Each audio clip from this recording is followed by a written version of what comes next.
오늘의 말씀은 누가복음 1장 1절에서 4절 말씀입니다. 우리 중에 이루어진 사실에 대하여 처음부터 목격자와 말씀에 일꾼된 자들이 전하여준 그대로 내력을 저술하려고 붓을 든 사람이 많은지라. 그 모든 일을 근원부터 자세히 미루어 살핀 나도 데오빌로 각하에게 차례대로 써 보내는 것이 좋은 줄 알았노니, 이는 각하가 알고 있는 바를 더 확실하게 하려 함이로라. 아멘. 지난주에 한겨레 신문에 한 인물을 소개한 기사가 있었습니다. 마마 마시카라고 하는 아프리카 콩고에 사는 평범한 여인의 이야기입니다. 이 마시카라고 하는 여인은 결혼을 해서 남편과 두 딸을 두고 그저 평범하고 또 행복하게 살아가던 여인이었습니다. 어느 날 그 나라에 내전이 일어납니다.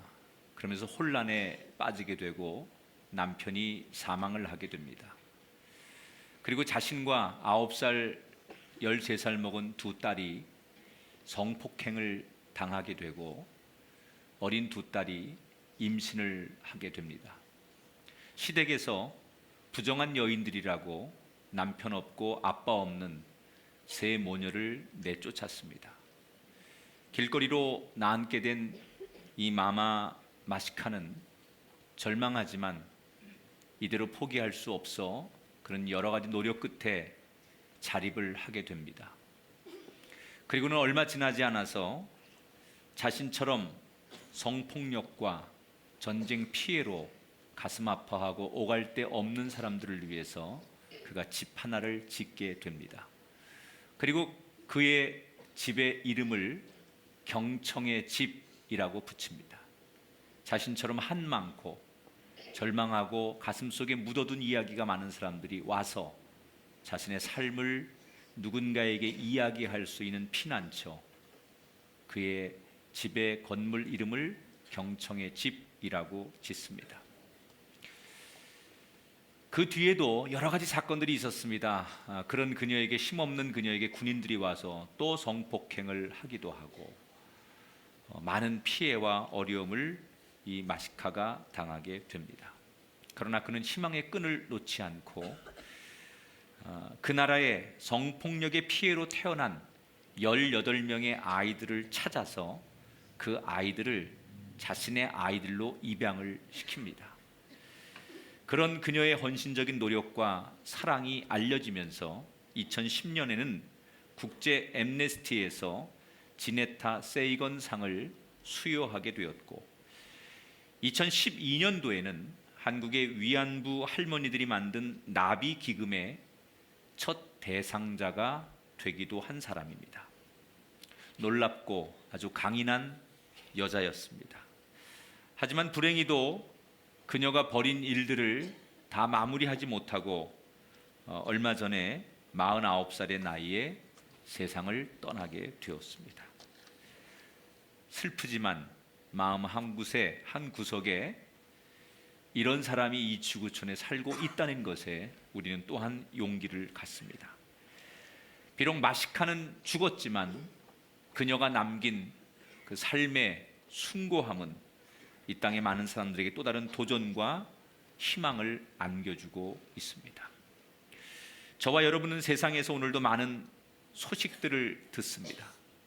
우리에게 들려오는 소식들 가운데는 우리를 화나게 하는 소식들, 우리를 마음 아프게 하는 소식들, 답답한 소식들도 있지만 또 한편으로는 이 마시카의 소식처럼 우리에게 용기와 희망을 주는 기쁨의 소식도 있습니다.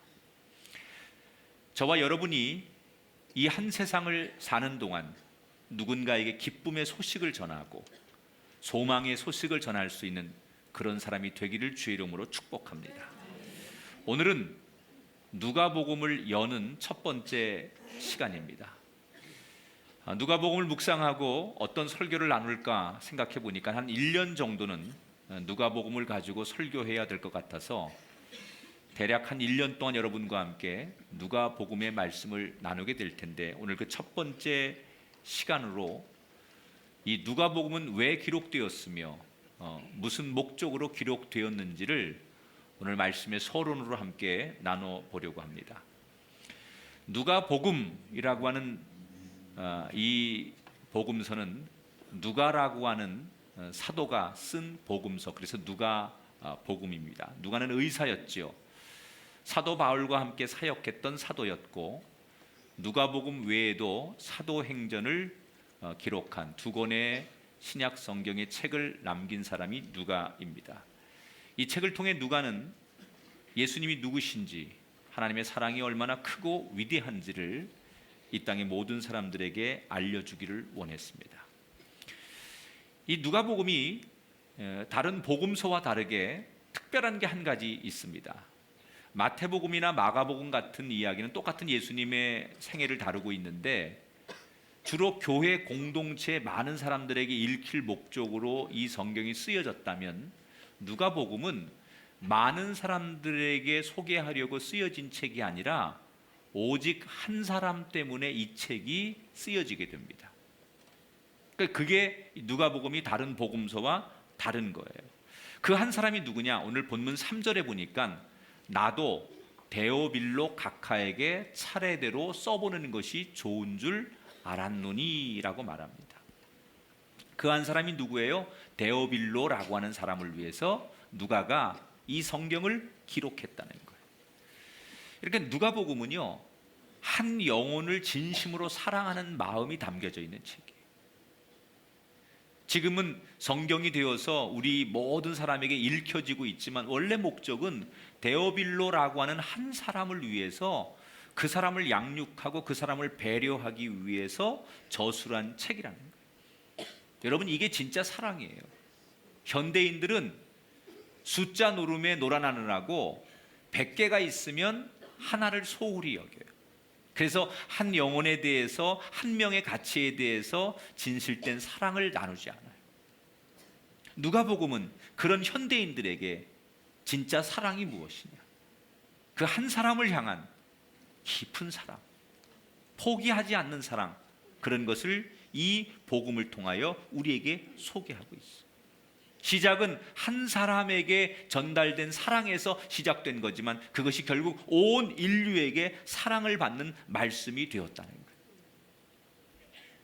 자, 데오빌로라는 사람이 도대체 누구길래 이 데오빌로라는 사람을 위해서 이 책을 쓰게 된 걸까? 데오빌로라고 하는 사람에 대해서 성경이 힌트하는 몇 가지의 이미지가 있어요. 우선 이름을 통해서 데오빌로라는 사람이 어떤 사람인가를 추측해 볼 수 있는데, 이 데오빌로라는 이름의 뜻, 이건 합성어죠. 하나님이라고 하는 데우스와 사랑이라는 단어, 헬라어죠, 필로라고 하는 이 두 단어가 합쳐져서 데오빌로라고 하는 이름이 만들어진 거예요. 이 뜻을 우리말로 해석하면 하나님을 사랑하는 자, 하나님의 사랑을 입은 자라는 뜻이에요. 이름을 보면 그 사람의 환경 또는 그 사람의 생각을 어느 정도 알 수 있죠. 우리도 자녀를 낳으면 어떤 신앙의 가정에서는 이 자녀에게 이름을 지어줄 때, 예를 들어서 요한이, 뭐 시몬, 아니면 뭐 은총이, 이런 이름을 지어주는 사람이 있어요.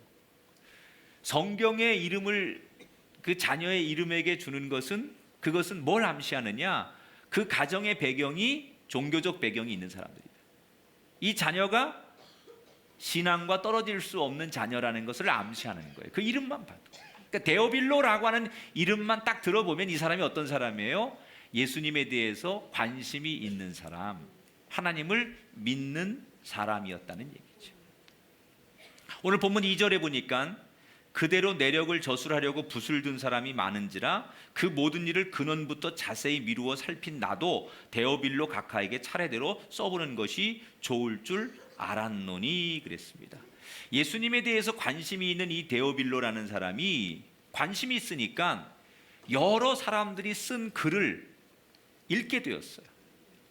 자, 여러분, 예수님이 공생의 기간을 지나시고 십자가에 죽으시고 이제 예수님이 사라졌죠.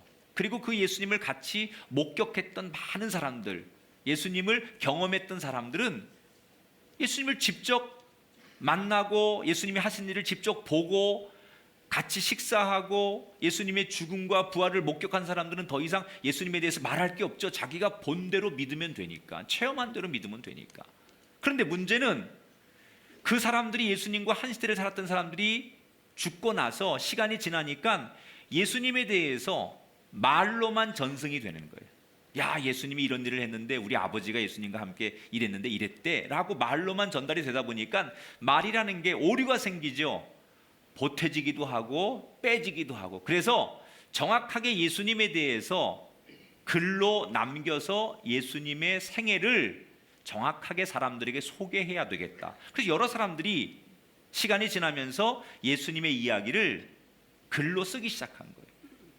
그러니까 데오빌로라는 사람이 예수님에 대한 관심이 많으니까 예수님에 대한 이야기를 여러 책을 갖다가 읽기 시작했다는 거죠. 그런데 사람마다 예수님에 대해서 하는 얘기가 조금씩 다른 거예요.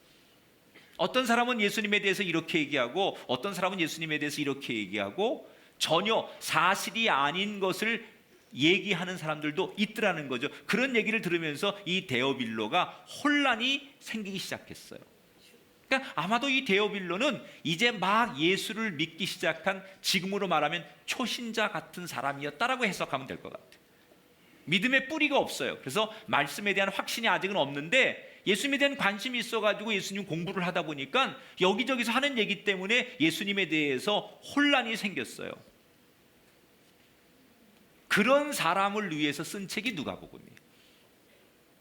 그러니까 초신자, 아직 믿음의 뿌리가 내려지지 않은 데오빌로 같은 믿음 없는 사람을 위해서 세심하게 배려하고 사랑의 눈으로 설명하기 위해서 쓰여진 책이 바로 누가복음이라는 거예요. 그런데 이 데오빌로라는 사람에 대해서 오늘 이름을 부른 다음에 반드시 뒤에 하나 호칭이 붙어요. 각하라는 말을 붙여요. 데오빌로 각하. 이 각하라는 말을 들으면 왠지 모르게 거수경례 해야 될 것 같지 않습니까? 각하. 무슨 얘기죠? 이 사람은 로마의 높은 관료라는 얘기. 당시에 굉장히 일반인들이 우러러 볼 수 있는 로마의 고위직 관료인데, 비록 로마 사람이고 높은 지위에 있지만 예수님에 대해서 관심이 있었던 종교적인 사람, 그가 바로 데오빌로라는 사람이지. 자, 여러분, 분명히 이 책이 쓰여졌을 때 2000년 전에 데오빌로라고 하는 한 사람을 배려하기 위해서 이 책이 쓰여졌는데 2000년이 지난 지금 우리의 강단에서 누가복음을 우리가 또 봐야 하는 이유는 뭘까? 2000년은 지났지만 지금 이 시대에도 여전히 데오빌로가 존재하고 있어요. 우선 멀리 가지 않아도 바로 우리가 데오빌로예요. 오늘 이곳에서 예배를 드리고 있고 예수님에 대해서 알고 있는 것 같지만 바로 저와 여러분이 데오빌로예요. 왜? 우리는 예수님에 대해서 잘 몰라요. 그렇게 설교를 많이 듣고 예수님에 대해서 공부를 많이 한 것 같고 우리가 책도 읽고 영화도 보고 예수님에 대해서 많은 것을 참고했지만 우리는 사실은 예수님을 잘 몰라요. 아니, 머리로는 예수님이 우리의 구원자 되신다는 것을 들었기 때문에 기억은 하고 있지만 가슴으로 알지 못해요. 내 입술로 예수님이 나의 구원자십니다라고 가감하게 말할 수 있는 사람이 우리 가운데 많지 않아요. 그래서 우리는 겨우 썬데이 크리스찬으로 주일을 간신히 오고 가고 있어요.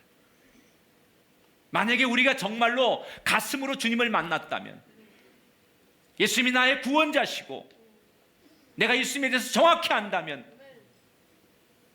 명맥만 유지하는 기독교인이 아니라 지금보다 훨씬 더 깊고 훨씬 더 많은 헌신을 예수님 앞에 누가 뭐라고 하지 않아도 드릴 거예요. 솔직히 말하면 우리가 데오빌로예요. 예수님에 대해서 오해하는 분들이 많아요. 예배를 드리고 있지만, 오늘도 말씀을 듣고 있지만, 예수님에 대해서 우리가 생각하는 예수님, 원래 예수님의 모습이 아닌 우리끼리 편리하게 생각하는 오해와 곡해된 예수님을 믿는 사람이 많기 때문에 우리와 같은 사람들에게 이 누가복음은 필요하다는 얘기예요. 또 다른 데오빌로가 있어요. 교회 밖에 무신론자들. 아니, 종교에는 관심이 있어요. 이 세상이 그냥 만들어진 것 같진 않고 어떤 신이 존재하긴 하는 것 같은데 그 신이 누굴까라고 이렇게 종교에 대한 관심은 있지만 정작 예수님에 대해서 정확히 모르는 이 교회 밖의 데오빌로들이 많아요. 이 사람들은 좋든 나쁘든 예수님의 얘기를 들었을 거예요. 예수님에 대한 소문도 들었을 거예요. 그런데 믿지 않아요. 잘못 들었어요. 그래서 예수님을 욕하기도 해요. 교회를 비난하기도 해요. 들려오는 온갖 소문들 때문에 기독교를 개독교라고 부르는 사람들이 있어요. 무엇이 정말 예수님에 대한 이야기인지 그 이야기를 세상 사람들이 잘 몰라요.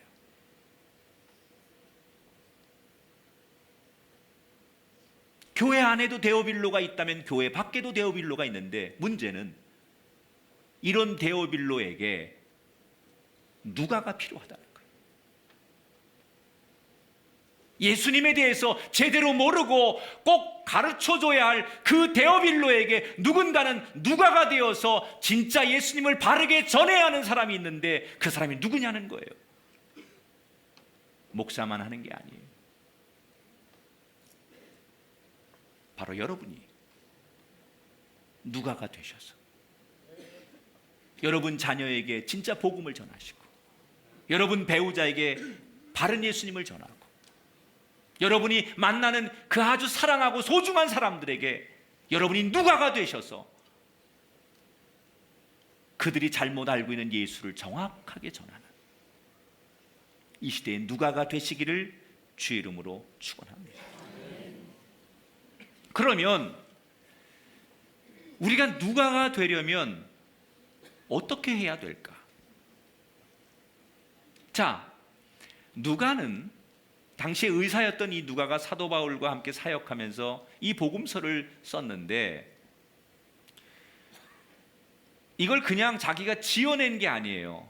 분명히 자기가 경험하고 자기가 체험하고 예수님을 직접 만났던 사람들의 이야기를 듣고 그것이 정확한지를 확인한 다음에 사실의 내용들만 이 누가복음에 기록한 거예요. 그러니까 누가라고 하는 사람은 이 이야기를 자기의 체험과 자기의 확신이 없이 쓴 사람이 아니라 자기가 먼저 이 복음을 체험하고 알고 나서 썼다는 거예요. 원래 헬라어로는 이 누가복음을 카타루칸이라고 불러요.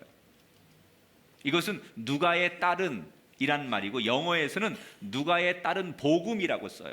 그리고 그냥 우리말로는 이것을 생략해서 누가복음이라고 부르는 거예요. 제목들이 헬라어, 영어, 우리말 조금씩 다르긴 하지만 이 세 그 제목에서 공통점이 있어요. 말하고 싶은 게 있어요. 누가는 예수님에 대해서 자기가 경험하고 체험한 것을 진짜로 아는 사실을 기록하고 증언했다는 거예요. 여러분, 복음이라는 것은요, 내가 제대로 알아야 제대로 전하는 거예요. 내가 제대로 경험하고 내가 체험되어져야만 바른 복음이 전해지는 거예요. 누가는 자기가 정확하게 그 복음을 알고 그 복음의 은혜를 경험하고 그 은혜를 체험했을 때 이 복음을 전했다는 거예요. 우리가 이 시대 누가가 되려면 어떤 것이 전제돼야 되느냐? 내가 복음을 제대로 체험하고 은혜를 입어야 된다는 거예요. 오늘 본문 1절이 이렇게 말하죠. 우리 중에 따라합시다. 이루어진 사실에 대하여. 이게 무슨 얘기예요? 우리 가운데 벌어진 일들이라 이런 말이에요. 그냥 흘러다니는 떠도는 이야기 이런 게 아니라 우리 가운데 우리가 직접 경험하고 체험되어진 일들 가운데서 벌어진 그런 사건들을 소개하고 있다는 얘기예요. 여러분, 영화 속에 우리가 임진왜란이라는 영화 보셨죠? 역사 이야기잖아요. 우리 사극 드라마 보면 역사를 배경으로 하잖아요. 믿지요? 우리가 그 시대를 살지 않았지만 그 역사 이야기를 존중하고 믿지요. 이 누가복음은, 이 복음서는 그냥 누군가에 의해서 허구로 지어서 인류에게 공급한 책이 아닙니다. 소설이 아닙니다. 사실의 이야기입니다. 여러분이 이 복음을 들으실 때마다 역사적인 예수님을 만나시게 되기를 축복합니다. 살아있는 예수님을 만나게 되기를 축원합니다. 믿지 못했던 여러분의 마음에 믿음이 생기게 되기를 주님의 이름으로 축원합니다. 그래서 우리가 정말 이 시대 누가가 되려면 내 안에서 오늘도 예수님의 사건이 일어나야 돼요. 우리 가정 속에서 주님이 일하심이 나타나야 돼요. 여러분의 일터와 여러분의 삶의 자리에서 오늘도 성령님께서 우리와 함께 하시고 우리의 기도에 응답하시는 이런 놀라운 일들이 여러분 벌어질 때 진정한 누가가 되어서 이 땅의 데오빌로에게 바른 복음을 전하는 그 한 사람이 될 줄 믿습니다. 체험하는 종교. 이 누가복음을 우리가 함께 나누면서 저는 여러분에게 이런 축복이 있기를 바라요. 내 안에 정말 성령님이 역사하시고 예수님이 내 안에서 이 말씀을 통해 나를 새롭게 하시고 창조하시는 이 놀라운 생생한 이야기들이 여러분의 입술로 고백되어지게 되시기를 주의 이름으로 축원합니다. 사람이 기억한다는 것은 참 중요한 거예요. 어느 책에 보니까 이런 글을 썼어요. 사람이 진정으로 죽은 것은 숨이 멈추었을 때가 아니라 잊혀질 때다. 아무도 기억해 주지 않을 때 그때를 진정한 죽음이라고 말한다. 그래서 인간은 잊지 않으려고 비석을 만들고 기념비를 만들어요. 부서지지 않는 돌에다가 자신의 이름을 새기거나 조상의 이름을 새겨두고 기억하려는 거예요. 유럽에 가면 여러분 2차 세계대전에 그 유대인들을 죽이려고 만든 수용소들이요 그대로 보존이 되어 있어요. 특히 아이슈비츠 강제 수용소 같은 것은 유명하죠. 이곳에서 유대인들을 110만 명을 죽였어요. 이곳에서만요. 얼마나 많은 사람들이 죽은 거예요. 당시 증언에 의하면 굴뚝에 매일같이 연기가 피어오르는데 그게 사람들을 화장하는 연기예요. 수백 리까지 그 사람 태우는 냄새가 나서 코를 막지 않고는 걸을 수 없을 정도로 화장터의 냄새가 퍼져나갔대. 너무나 많은 사람들이 죽은 비극의 자리, 그런데 이 장소가 없어지지 않고 남아있어요. 그대로 보존하고 있어요. 이게 수치스러운 장소인데 아픔의 장소니까 지워버리고 잊어버리고 안 보고 싶을 텐데 그들은 오히려 그 수치스럽고 고통스러운 그 자리를 기억하기 위해서 보존하고 있어요. 왜요? 잊으면 그 역사는 죽는 거예요. 기억이 살아있어야 다시는 그런 역사를, 다시는 그런 일을 만들지 않기 때문에 고통스러워도 힘들어도 그 아픔과 그 고통을 기억하는 거예요. 사람의 기억이 잊혀질 때 죽는 거예요. 그게 사라지는 거예요. 여러분, 우리가 살면서 다른 역사들, 기억들은 사라질 수 있습니다. 그러나 복음이라는 것은 아무리 세월이 지나고 아무리 다른 사건들이 생겨도 절대로 잊혀질 수 없습니다. 왜? 복음은 지금도 우리 안에서 일어나는 사건이기 때문에. 여러분, 복음이 나와 상관없는 이야기, 복음이 나와 관계없는 이야기가 되지 않으려면, 이 복음이 내 삶에 정말 중요한 의미 있는 이야기가 되려면 오늘도 내 인생 속에, 우리의 가정 속에, 내 삶의 자리에서 복음이 지금도 역사하고 사건으로 일어나야 돼요. 여러분 가슴 속에 복음이 살아있게 되길 축원합니다. 이 누가복음을 우리가 함께 나누면서 여러분 가정에 복음의 이야기가 가득해지시게 되기를 주의 이름으로 축원합니다. 이렇게 살아있는 복음이 이 땅의 데오빌로에게 전해질 수 있어서 혼란스러워하는 데오빌로들, 무엇이 진리일까? 어느 것이 옳은 길일까? 누구에게가 맞는 걸까? 이렇게 무너져가는 이 땅의 데오빌로에게 누가복음을 통하여 길과 진리와 생명을 찾게 되는 놀라운 은혜가 있기를 축원합니다. 자, 이 누가라는 사람이 이 복음서를 쓴 또 하나의 이유를 오늘 4절에 소개하죠. 4절을 같이 읽어보겠습니다. 이는 각하로 그 배운 바의 확실함을 알게 하려 함이로다 그랬어요. 데오빌로 각하를 위해서 이렇게 누가복음을 쓰는 이유는 당신이 배운 예수님에 대해서 확신 있게 하려는 것이었다. 이게 목적이었다 그랬어요. 믿음을 강하게 해주려고 했다는 거예요.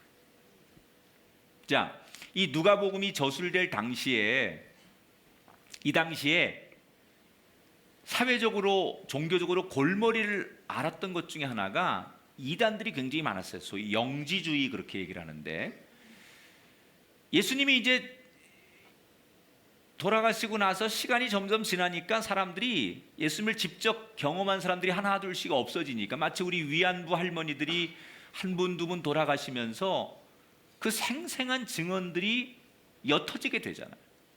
그분들이 말씀하시는 거하고 들은 것을 얘기하는 거하고 또 다르잖아요, 느낌이. 예수님과 함께 살았던 사도들, 제자들이 하나 둘씩 떠나가면서 예수님의 이야기가 옅어지는 거예요. 그러다 보니까 여기저기 잘못된 이야기를 하는 이단들이 많이 나타났어요. 대표적으로 이런 겁니다. 어떤 이단들이 있었냐, 그 당시에. 예수님은 하나님의 아들이 아니다. 그냥 예수님은 요셉과 마리아의 평범한 아들인데 사람들이 너무 예수님을 신격화한 것이다. 이런 얘기를 여기저기서 하는 이단들이 나오기 시작했어요. 또 어떤 사람들은 아니다. 예수님은 이 땅에 오신 하나님은 맞지만 인간은 아니다. 신은 신이지 어떻게 신이 인간의 몸을 입고 올 수 있느냐. 그래서 예수님이 신은 맞는데 인간은 아니다. 뭐 이런 이단들도 있었어요. 그러니까 이런 다양한 이단과 사상들 때문에 그 당시 초대교회 교인들이 혼란스러운 거예요. 마치 여러분 교회 안에 뭐 신천지라든지 뭐 여러 가지 이단들이 들어오고 막 이러면서 바깥의 사람들은 그냥 이걸 다 기독교로 보더라고요. 또 심지어 교회 안에 있는 사람들도 어떤 게 맞는 거지 이렇게 믿음 없는 사람들은 헷갈리는 사람들이 있다는 거예요.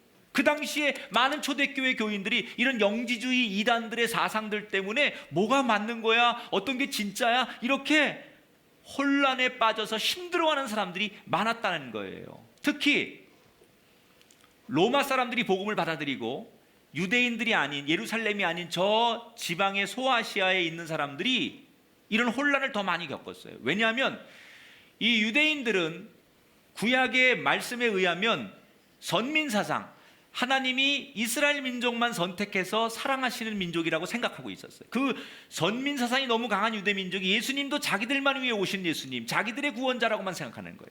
그러니까 이방인들, 로마 사람들이 볼 때나 다른 그 지방 사람들이 봤을 때는 그 유대인들의 지나친 오만함 때문에 자신들이 정말 동등한 하나님의 자녀일까? 우리도 하나님 앞에 구원받을 수 있는 백성이 될 수 있을까?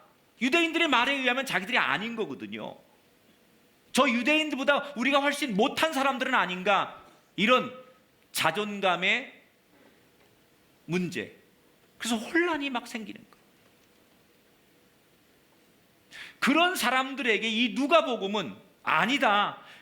그런 혼란, 그런 거 생각할 거 없다. 예수님은 하나님의 아들이 맞다. 예수님은 신이며 인간의 몸을 입고 오셔서 오신 목적은 우리를 구원하기 위해서 오셨고 유대인만이 아니라 온 인류를 위해 구원하기 위해 오신 구원자, 그분이 예수님이다. 이 이야기를 누가는 이야기해주고 있는 거예요. 여러분, 오늘 우리는 얼마나 많이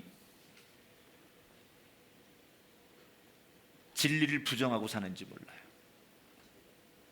이 땅에 많은 사람들이 지금도 많은 이단, 많은 사상, 많은 철학 때문에, 너무나 많이 들려오는 정보 때문에 믿음이 흔들리고 혼돈 속에 빠지는 사람이 많아요. 인터넷을 뒤져보면 사람들이 기독교에 대해서 하는 얘기, 너무나 엉뚱하지 않은 얘기를 많이 해요. 야, 예수는 사람이야, 심지어 예수는 인도 사람이야, 인간일 뿐이야, 이런 이야기를 막 사람들이 적어내요. 그래서 우리는 누가복음이 필요한 거예요. 믿음의 확실성. 여러분, 맞는 건 맞는 거고 아닌 건 아닌 거예요. 이 누가복음을 통하여 믿음이 흔들렸던 우리들,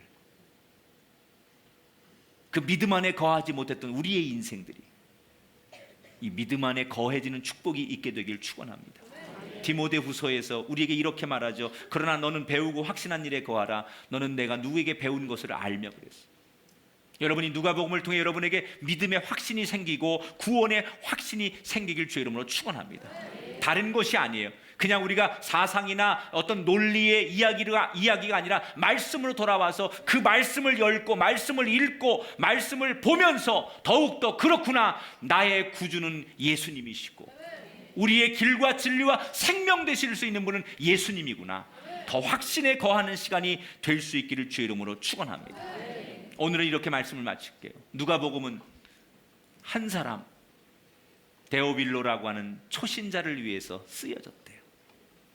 이 사람이 혼란스러워했대요.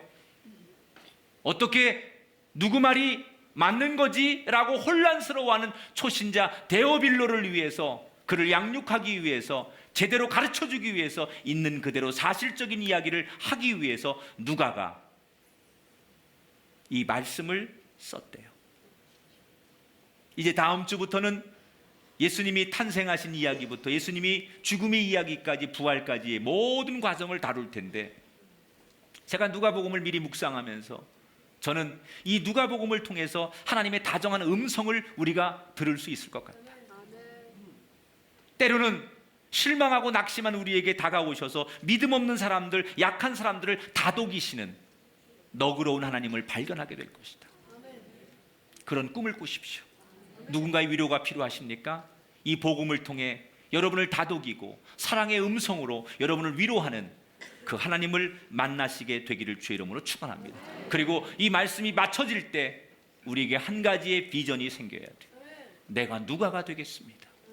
이 땅의 데오빌로에게 누군가가 제대로 알려주는 누가가 필요하다면, 부모된 내가 내 자녀에게 엄마 아빠나 믿어,